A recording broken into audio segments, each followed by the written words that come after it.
ये वीडियो जरूर देखिएगा दोस्तों, पत्रकार को कैसे गुस्सा है और कैसे गुस्से में बात कर रहे हैं। वीडियो पूरा देखिएगा, लाइक शेयर जरूर कीजिएगा दोस्तों। आपको पता है कि आप सर्वे कर रहे हैं, सेंसिटिव मामला है, तो आपने पूरे इलाके को सैनिटाइज क्यों नहीं किया?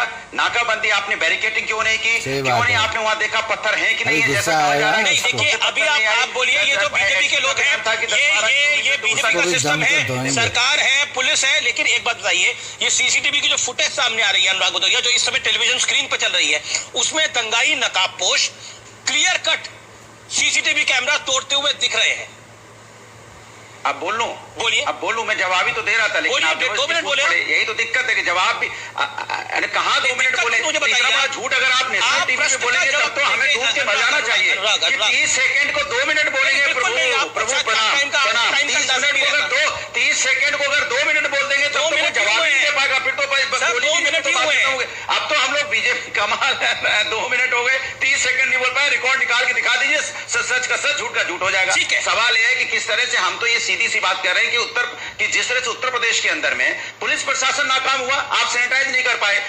जैसे पुलिस ने कहा कि 10-12 किलोमीटर से लोग आ गए, 10-12 किलोमीटर से लोग आ गए, पुलिस को पता ही नहीं चला 10 किलोमीटर से लोग आ गए। ऐसा तो हुआ नहीं कि छू मंतर से लोग पैदा हो गए।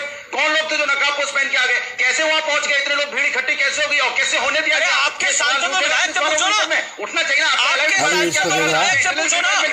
वीडियो शेयर जरूर कीजिएगा दोस्तों। बाबरी मस्जिद को गवा दिया, आप संविधान की दुहाई देते हो टेलीविजन स्क्रीन पर। आपका विधायक वहां टेलीविजन स्क्रीन पे बोल रहा है कि हमने बाबरी मस्जिद को गवा दिया, दूसरी मस्जिद को हम गवाना नहीं चाहते। उकसाने का मामला नहीं है क्या? ये जवाब दो। इधर उधर की बातें मत करिए, ये बड़ा सेंसिटिव मामला है। आपके सांसद विधायक पर गंभीर आरोप है। चिल्ला रहे हो? चिल्ला नहीं रहा, प्रश्न पूछ रहा हूं आपसे। आप लोग प्रश्न का जवाब दीजिए, प्रश्न का जवाब दीजिए। इस संबल में आग लगाने के लिए क्यों उतरे थे आपके लोग? जो आरोप लग रहा है आपके ऊपर। हो नहीं गया, मजाक मत करिए दोनों भाई। अनुराग भदौरिया, अगर आप सीरियस नहीं है तो घर से जाइए। इतना बड़ा अभी चिल्ला रहे, बाद में देखना, लास्ट तक देखो, वीडियो समझ में आएगा। जमकर धुलाई हो जाएगी इसकी। आपको मजाक लग रहा है? नहीं, जब मामला हुआ है तो बोलने क्यों नहीं दे रहे? आपके लिए मजाक हो सकता है। आप कर रहे हैं मजाक। समाजवादी पार्टी का नेता वीडियो के अंदर मजाक कर रहे हैं। बोलने नहीं दे रहे हो? शर्म आनी चाहिए इस बात के ऊपर। नहीं बोलने नहीं दे रहे। मैं बोलना चाहता हूँ, चीख रहे हो बेवजह। चीखने से समस्या का समाधान होगा, बोलने से होगा। मैं बोलना चाहता हूँ, अनुराग जी, मेरी बात को सुनिए इत्मीनान से। अनुराग जी, बड़ा सेंसिटिव मामला है। जो वीडियो प्रूफ हमने सामने रखे हैं वो बहुत कुछ कह रहे हैं। इसके अलावा आपका विधायक क्लियर कट कह रहा है कि हमने एक मस्जिद गवा दी, दूसरी हम गवाना नहीं चाहते।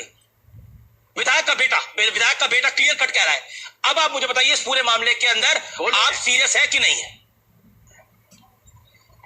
इस पूरे मामले के अंदर कोई नॉन सीरियस है तो उत्तर प्रदेश की सरकार और पुलिस प्रशासन रहा है। एलआई डिपार्टमेंट उनकी क्या कर रहा था? इंटेलिजेंस डिपार्टमेंट क्या कर रहा था? खुफिया विभाग क्या कर रहा था? जितने लोग इकट्ठे हो गए और सर्वे होता है, जब सर्वे हो रहा है तो उसके पहले आप इतने लोग इकट्ठे हो कैसे गए? सवाल तो ये हुआ ना। और 4 बच्चों की उसमें जान गई और उसमें गोलियां चली, पत्थर आ गए, गोली भी चल गई, पत्थर भी आ गए, आपको पता ही नहीं चला कि वहां कट्टे भी आ गए। कहां से आ गए कट्टे? किनके हाथ में कट्टे थे? कौन थे नकाबपोश जो वहां पहुंच गए अचानक? क्यों नहीं आपने उसमें कार्रवाई की? पहले आपने ड्रोन कैमरे से सारा कुछ अगर देखा होता, सैनिटाइज किया होता, ड्रोन कैमरा आपको बता देता पूरे शहर का हाल क्या है। लेकिन आपका ड्रोन कैमरा क्या कर रहा था? क्यों नहीं आपने पहले ड्रोन कैमरा चलाया? क्यों नहीं आपको पता चला? इतने हजारों की संख्या। You made your point. It's been 5 minutes. More than 5 minutes, around 6 minutes. You made your point. Rakesh Tripathi, point ये है कि अगर सपा कह रही है कि हम तो सब सही है, सारी गलती सरकार की है, पुलिस की है। अनुराग भदौरिया कह रहे हैं कि पुलिस की नाकामी है ये, शासन की नाकामी है ये, और पुलिस पर गंभीर आरोप लगा रहे हैं रामगोपाल यादव, अखिलेश यादव और पूरी पार्टी, और साथ ही साथ अनुराग भदौरिया को भी पुलिस पर यकीन नहीं है। देखिए अभी जी, बहुत पुराना मुहावरा है, उल्टा चोर कोतवाल को डांटे। यहाँ चोर करने वाले लोगों के साथ खड़े हो जाते हैं, दंगाइयों के साथ खड़े हो जाते हैं और पुलिस को दोष निकालने का काम कर रहे हैं। आज 26/11 की आपको याद दिला रहा हूं मैं। 26/11 में कसाब ने भारत पर हमला किया, मुंबई पर अटैक किया, तो दोषी कसाब नहीं था।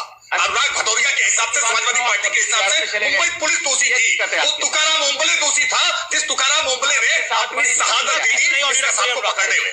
लेकिन अनुराग ये अनुराग भदौरिया का तरीका है, ये अपराधियों के साथ, आतंकियों के साथ खड़े हो जाया करते हैं, ये समाजवादी पार्टी का तरीका है। लेकिन अमीश भाई, मैं विश्वास आपको बहुत बधाई दूंगा कि आपने इस सेंसिटिव मसले के एक एक करके तह का जो खुलासा किया है, जिन वीडियो फुटेज को आज देश के सामने रखा है, सब कुछ आर पार हो गया है, सब कुछ शीशे की तरफ साफ हो गया है कि कैसे एक बड़ी सुनियोजित साजिश थी और उत्तर प्रदेश की पुलिस ने बहुत बहादुरी के साथ, संयम के साथ, धैर्य के साथ इस साजिश को आज पूरी तरह से बेनतीजा कामयाब नहीं होने दिया, उसको रोकने का काम किया, वरना पूरा संभल नहीं पाता। लेकिन इसके पीछे पृष्ठभूमि जो लोग भी थे, एक एक तह की जांच होगी, एक एक आरोप की जांच होगी, जिन पर शक की सुई है।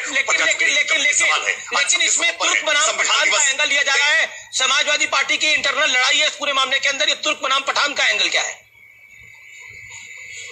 देखिए, वीडियो लाइक शेयर जरूर कीजिएगा दोस्तों। ताकत नहीं रही ना, लंबे समय तक इस देश में पॉलिटिकल नैरेटिव ये बनाया जाता रहा है ना कि अगड़े पिछड़े की लड़ाई है, अगड़े दलित की लड़ाई है, हिंदुओं के भीतर विभाजन किया जाता रहा है। लेकिन इस सच को स्वीकार नहीं किया जाता कि सिया सुन्नी के भी झगड़े होते हैं, दंगे होते हैं। लखनऊ में तो लंबे समय तक सिया सुन्नी के दंगे होते रहे। ये तुर्क और पठान की लड़ाई है, ये वास्तविक सच्चाई है और ये ग्राउंड पर जो भी जाएगा बहुत बड़ी बात है। बारे में पता चलेगा।